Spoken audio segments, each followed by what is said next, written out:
I'll never forget one day I get this call from my agent. She said, Netflix is going to make the film. Amanda Seyfried decided she would do it, and then one thing after another.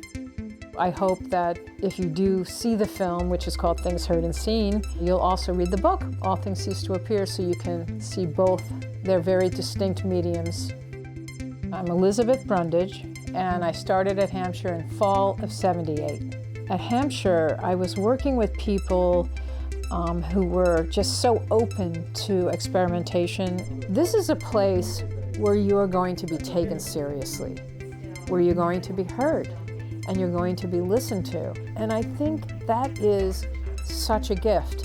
It's about you and what you can find there and what you can pull out of yourself.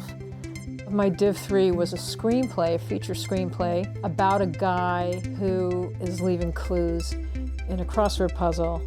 It was pretty good, I want to say, and it did get me into the American Film Institute.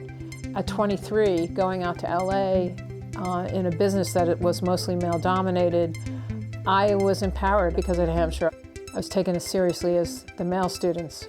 My most recent book, The Vanishing Point, is a literary thriller, but it's really about how our perceptions are really informed by the way we see, the things we see, and how the decisions we make when we're younger really have an impact on what happens to us as adults.